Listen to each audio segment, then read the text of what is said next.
Hey friends, all right, we need to catch up. I have a lot to share with you guys, things that have been going on in my life behind the scenes that I've been kind of hinting at, telling you when I feel kind of ready. So we're gonna tackle that in today's video. We're also gonna get ready together, drink some coffee, and chat about other stuff too. And we're gonna start with the other stuff because I know once I start the train rolling down the bigger, heavier topic, it's gonna be hard to bounce back. So I did ask you guys on Instagram if you had any questions about anything. And so we've got quite a smattering. A lot of questions asking what I think about the Aura ring. So that's this ring right here. I got the gold. This is one of those rings that tracks your, well, in theory, your workouts, your steps, your sleep, your heart rate, all kinds of stuff. So there's an app that you look at on your phone that tells you all of the data that it's collecting, It's very interesting. I would say if you are getting this for fitness tracking, I really think you'd be better served with a fitness watch. I still put on my Apple Watch when I'm working out and I use that to track it. I tried to use this for a little while and I think it did okay. Like it'll automatically, like you can't just like start a workout on here. Whereas on my watch, I can go, okay, I'm about to do a walk or a run or whatever, and I can start it and it knows when to track it. This is basing it off of your like human body, like what your body's going through. So it'll kind of sense like, oh, it looks like you're working out type thing. So it can, but that, at least at the time I'm filming this, I think is more like a newer feature. It's kind of still, I don't know if it's like literally in beta, but it kind of feels like it is. So I don't think it's like wildly accurate. It's not giving me, like when I was comparing the data from this to what I was seeing on my watch for the same workout, it wasn't exactly aligned. So what I have done is you can sync your fitness watch, like my Apple Watch, to the Aura app. So now I'll still wear the ring and the watch. I just leave the ring on. But I'm using my watch to track it and then it'll still add to the Aura app. So it's kind of getting more of a full picture. The Aura app walking, I know I've heard like friends of mine here on YouTube that didn't love the Aura ring for walking. I think whatever bugs they may have been fixed because when I compared, if I've got the screenshot, I'll pop it on screen. I tried to remember to get a screenshot the exact same day and the amount of steps with my watch on and with my ring on were, I think, within like 100 or 200 steps of each other. I think that's pretty good. And so I was like, I think whatever bugs they may have had with that have been probably fixed in the past year or two. So I definitely would trust it for my step count. I love it mostly for my sleep tracking. I am fascinated by that. It is so evident, like when I've had a glass or two of wine, my sleep quality is so obviously worse. And it'll show you like levels of sleep and like, I mean, the data it gives you is incredible. It really is. So I think if you're interested in it for step counting or for sleep tracking, things like that, you would love it and get a lot of use out of it. But if you were wanting it for fitness reasons, I just don't think it's the right tool for that. Maybe someday this kind of thing will be, but I don't think we're quite there yet. I know a more affordable one, it's still expensive, is the Ultra Human ring. I have not tried that. I'm like interested to try it, but I'm also like, I already have a smart ring. Like I don't really need to. I don't know. Maybe one day I will, and then I can do like a comparison for you guys. We'll see what the future holds. But I do know that I really do like it, but I just don't think it's necessary for everyone. And you know what I mean? Oh, the other thing, how could I forget? Cycle tracking and ovulating and all of that. It is so cool. It tracks your body temperature each day. So you can literally see the trend of when you're ovulating based on your temperature. So again, if that is something, or like when your cycle is going to come, it has been more accurate than my Flow app at predicting when my cycle. So, and it's also given me a different ovulation date. And so that has been interesting. I'm just saying, if that is something like you're in the world of like fertility and checking your ovulation or you're worried about your cycle, you would probably really like this for that. Okay, but the one downside beside the freaking price is that you have to pay a monthly fee. And with the Ultra Human, which is already cheaper, you don't. So again, if you were like kind of curious, but again, I've not tried that, so I don't know. So those are my updated thoughts. Hopefully that is helpful. How many layers of this have I put on? I've just like been adding layers while I talk. But yeah, Tyler also has an Aura ring and he is also really liking it. And he's in agreement that like working out and like tracking workouts on it is not quite as good as the Apple Watch. But the nice thing is, like, part of what I wanted this for was I didn't want to have to wear my watch all day, every day to track my steps. So now I can put it on for my workout and then take it off and just have this on all day and all night. You only have to charge it like once a week, I would say, give or take. And then I'm still getting my accurate step count. So I will say, I think the gold is a little yellowy and I wish I'd gotten the silver. Okay, that's enough about that. Some of you guys are like not interested. You're like, Jessica, please move on. Okay, I will link products I'm using below because I'm not necessarily, this is obviously not really about the makeup today. One of you asked, NSYNC or BSB? There is a right answer. My answer has changed over the years, I would say. I was an NSYNC girl through and through, okay? Middle school, maybe late elementary, middle school for sure. Maybe it was more elementary, I don't know. Anyway, I was an NSYNC girl. I loved JT, come on. I still liked Backstreet Boys songs, like come on. But I have to say, in later years, like obviously Backstreet Boys is like back together. They're at the Sphere right now, seeing the videos. I'm like, you gotta be kidding me. In Las Vegas, it looks incredible. We also saw them live like a year or two ago and it was so much fun. They were so good. I kind of think I'm like a convert. I started realizing like a lot of the songs I really like from Backstreet Boys, I'm like, wait, I love all of these. Like they're so good. So I don't know now that I have a favorite. I think like my nowadays, like one that really gets me going would be Backstreet Boys. But again, it helps that they're touring and you're seeing them on social media and, you know, so I don't know. It's hard to pick, but I was definitely an NSYNC girl my whole life, but Backstreet Boys are like really pulling me in right now. Any of you guys New Kids on the Block people? That was before my time, I have to say. My older sisters were kind of into them, but that like, I don't even think I could sing a single song of theirs. Isn't that crazy? Some questions about my phone case. I can link it below. It's a brand I think I've like seen on social media. I was absolutely sucked in from an ad. Anyway, Kristen asked, I was doing great with the workout routine, but recently lost motivation. Any tips? I have realized that honestly, you almost have to expect that you, and I'm not like perfect, okay? I also work on these exact same things, which is I do talk about a lot in my vlogs. So you guys know that, but I think you almost have to go into like a workout routine and expect that you will have times where you're not motivated. You just can't wait on motivation. It's just not always gonna be there. I would say 90% of the time it's not there. So you can't lean on that. Like when you fall off the wagon a bit and you're trying to get back into it, you feel so, you know, it's like you took 3 steps forward, but then like 100 steps back. But the reality is like gaining momentum again is impossible until you just do it.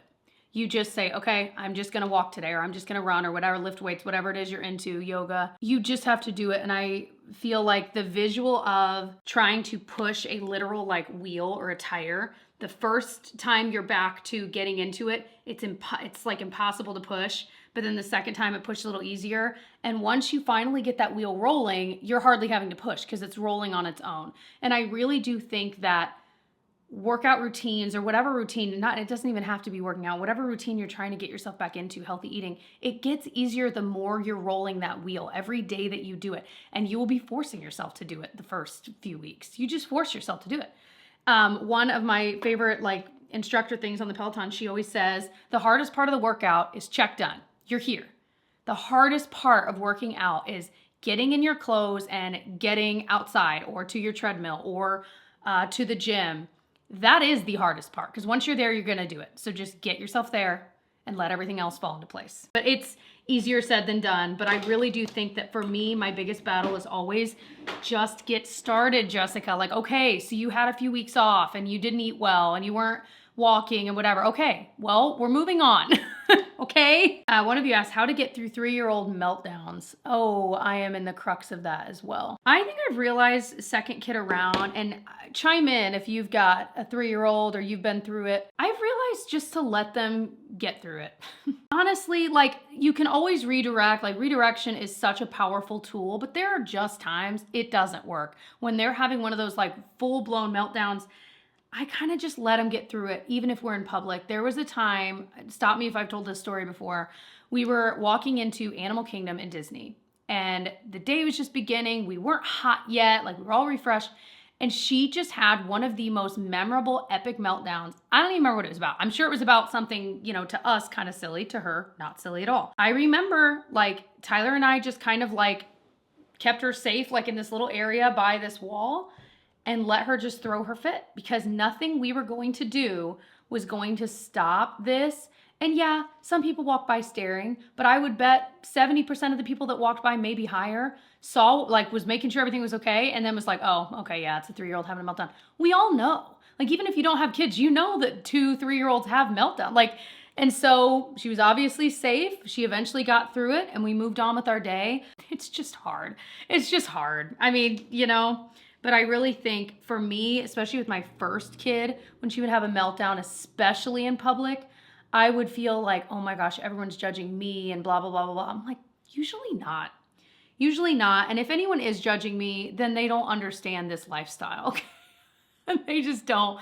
And I don't know, like you just get through it and you move on. And the other thing that always gives me solace with things like that, like if something embarrassing happens or like a meltdown, is that person that is judging me or looking or watching whatever, and I'm feeling like lesser than in that moment, they're not going to still be thinking about that 5 hours later in the car or like 3 days. You know what I mean? Like I might still, but they probably won't be. Like they'll forget about it. They'll go about their day. So I feel like we all make these things bigger deals than they really are. And I'm having to tell myself that because we're about to embark on a very, very long trip overseas with the girls. We'll have Tyler's mom as well. And so it's, having another adult that loves them as added padding is amazing. They've had meltdowns in other countries. And again, kids misbehave at home, they misbehave elsewhere. It just is what it is. I feel like it has been a minute since we've done one of these sit down, just chill togethers. It really has been. So some questions about where in Europe we are going. I'm planning on some packing content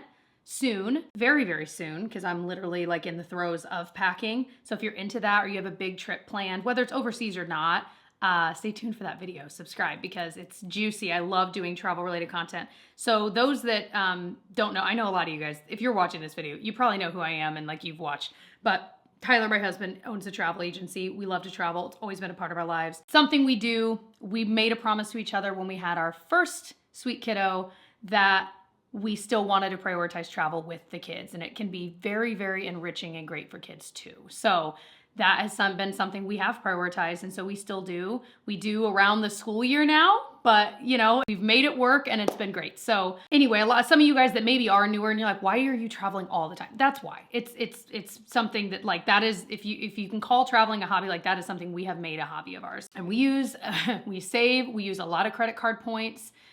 We really try to game the system as best we can when it comes to that kind of thing.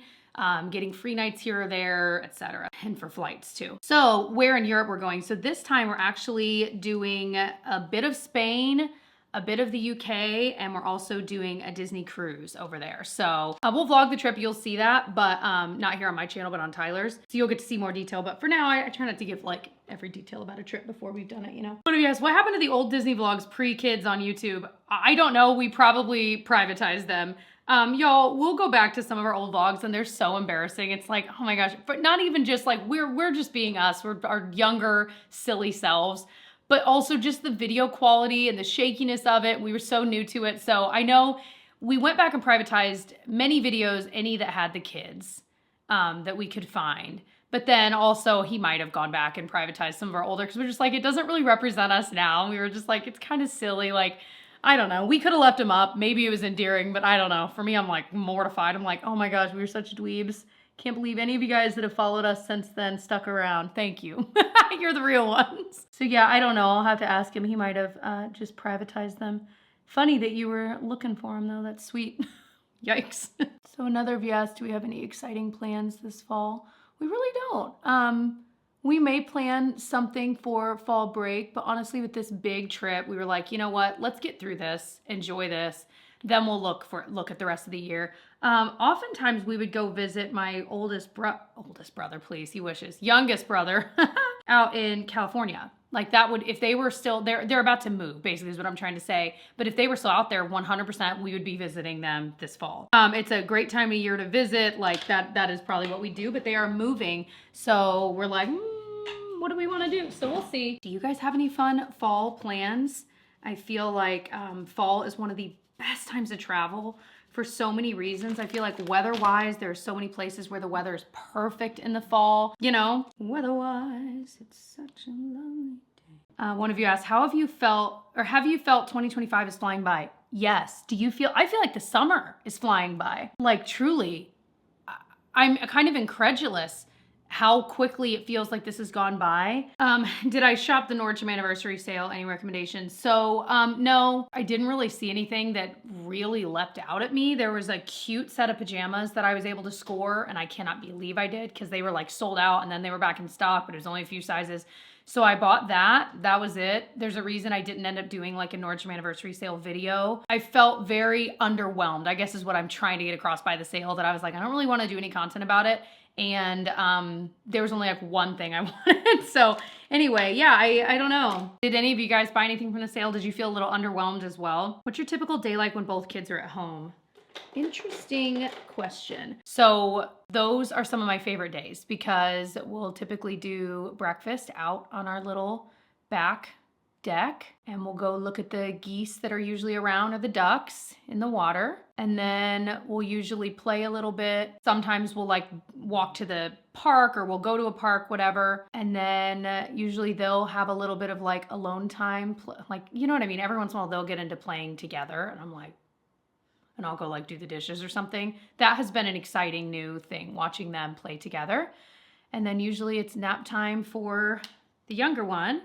And me and Gigi will sometimes do like a crafty thing. She's been working on like perler beads where you like can make Disney princesses and then you iron it and it's really cool. We want to hang some on our Disney cruise door this next trip. She's made a few of them. So we'll do something like that together maybe, or like coloring together and just chatting, maybe have a little lunch. Sometimes we'll have lunch before the nap, but you get it. That is usually, once we've done something together, that's usually when I'll take a little bit of time to maybe fold a little laundry, straighten up, whatever it is that I need to do. And then usually by then, Tyler's home and we're thinking about dinner, maybe playing outside all together, depending on the weather. Sometimes we'll go to the pool at that point because it's usually a little less busy pre-dinner time, but like post-afternoon. You know what I mean? That kind of weird limbo time in the afternoon.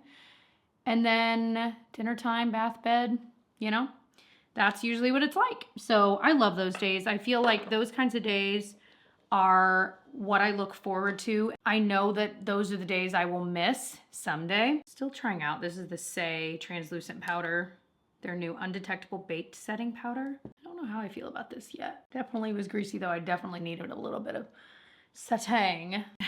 A lot of questions. I posted a picture of me in this outfit asking for links to everything I'm wearing, the top, all of this. I will link all of that down below for anyone that is curious about that. But when is the podcast coming back? It will be back in the fall. Once the school year started, we've kind of got that wheel rolling.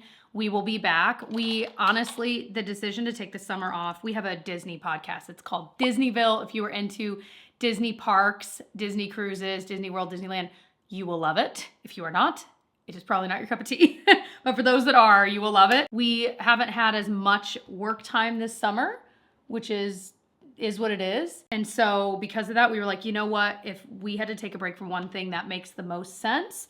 Take like a little bit of a break. We'll start the next season, which would be season 3 or 4 of the podcast. It'll start up in the fall. So probably pre-fall, but you know what I mean? Like once the school year started, maybe a few weeks in. So we are missing it. I will say we are missing it. We are so excited. So go check it out. We have a YouTube channel for it. We post the video version every single time we do an episode. It's fun to watch because we're showing what we're talking about on screen as well. All right, let's get down to what I really called you here for. I have literally prayed to have the right words to say during this part of the video because I thought about not bringing it up at all and just kind of not sharing it publicly because it is incredibly personal and it is incredibly sad. And, you know, I don't have to share it. There's no rule book that says this is something because I share some of my life online that I have to share this kind of stuff with you guys. But honestly, I have felt called to share it and I don't know why. Maybe it's because someone watching this needs to hear this from me and to not feel so alone in what they're going through. So here we go. Why did I do maybe I should have done this at the beginning and whatever. Anyway, so a few months ago, we were pregnant and it would have been our 3rd baby. And we went to the first ultrasound and there was no heartbeat. And without giving any more detail, because I don't think the details really matter here. That is just the reality. And it was very unexpected. We had no reason to think that there was anything wrong. And it, of course, was a shock, like it is for anyone that's ever gone through this. It was a complete shock. Especially since we had had 2 kids, like they had had their own complications here and there with pregnancies and weird things that had happened. But again, we really had no reason to expect it. I don't think anyone really ever has a reason to expect it. The reason I wanted to share that with you guys is in talking to other people that I know that have gone through this, they kind of echoed the same thing I felt, which was that it is a very isolating, lonely grief. And maybe that's how grief is in general for any sort of grief. I don't know. But I do think that by kind of sharing that it's not so abnormal and that it does happen so often, if that can help someone out there, like maybe you haven't experienced it yet, but 6 months from now you do. Or maybe you have had that experience and you know exactly what I'm describing. But I think that loneliness that comes from going through something like this, it almost makes it worse because you don't, like I have a lovely partner that of course was grieving as well. And I didn't feel alone in that respect, like he was there. But I think sometimes when it's your own body, if I'm being totally honest, like I kind of felt betrayed, you know, and there was then the part of me that felt stupid because it's like, how did I not know that there was something wrong? Like, obviously, I know now with clear eyes that, you know, but in the moment you're going through so many feelings. A lot of them feelings I've just not felt before. So anyway, if you're going through this or you do end up going through this, I'm thinking of you. You really are not alone. You are not, I mean, it is so common. And I think if only it were talked about more openly, but it's also one of those things that like, this is not something that just naturally comes up in conversation. This is not something that people want to talk about. Like, if I'm being honest, I really don't want to talk about it. It still feels very raw to me. I will say that I really do fully believe time heals so many wounds, and they may not ever heal completely. I don't think they're meant to, but that, you know, days go by where I'm not thinking about this all the time. I'm not crying all the time. It's really not been as raw as it was those first few weeks. That is what's been going on behind the scenes. So I'd shared a bit, you know, like, I don't know, maybe a month ago in a vlog, like I'm trying to think of how I said it, but basically, you know, we've been going through something, trying to get back to consistency and routines and getting back to feeling like my normal self. That was because I really was trying to get back to my normal self. One thing Tyler and I have talked about a lot is when things like this, and I know there are worse things in life that can happen to you. I'm aware, but again, we're not comparing trauma because that's not helpful for anyone. You fundamentally change. Like, I really do think your DNA changes when you go through different forms of grief, and your perspective on a lot changes. Your, I don't know. I also think you end up tougher on the other side too. There's no doubt about that. So, really glad I did a full face of makeup today. If I'm being honest, I don't even know. We might edit all of this out. I will always have doubts about whether I should share something like this. But like I said, I just felt called to because I do share a lot with you guys. I also don't want people going through something like this. Like, I think that's part of the problem is people that can share about this, I think, and they feel comfortable enough to, should, so that other people can feel a little less alone going through it. Anyway, if you are going through this right now, or you have, I'm praying for you. And I'll accept prayers too. Let me pull myself together for a minute and take a few sips of coffee. So, on a lighter note, we're gonna do some lipstick. I have really been leaning into wearing lipstick a little bit more because I always grab for gloss, and I love gloss, but I don't know. There's something about old school lipstick that has been calling my name. So I know one of the follow-up questions is, you know, how has Tyler been doing through all this? And one thing I think we have both realized is this has brought us even closer together. And I was talking to a friend that went through something kind of similar kind of recently as well. And she had the same sentiment of like, or the same realization that she felt basically that exact same way. And I'm like, you know, I think in relationships, when things go wrong, you can really go one way or the other. You can either lean into each other or lean away from each other. And I think a relationship is made, of course, so much stronger when you lean into each other through that. And yeah, it made me happy that she felt the same way too. And when she said it, I was like, I was thinking that is exactly how I've been feeling. Anyway, yeah, this was the e.l.f. O-Face lipstick in Dirty Talk. I really do like this color. And then it was the new Naturium Lip Balm Shimmer. Put the shade below. What shade is it? Cosmic. All right. I love you guys. We really are doing okay, all things considered. Like I said, time has passed, and when I'm not talking and thinking about it, I'm not talking and thinking about it. And I've done a lot of prayer and Bible reading, thinking, journaling through a lot of this. And I think that has helped me immensely, immensely. But yeah, I love you guys. We've seen each other through some ups and some downs if you've been around for a while. And I'm glad that some of you guys have stuck around through a lot of those ups and downs. I'm glad you're here. Thanks for listening. I love you guys. I'll see you in the next video. Bye, friends.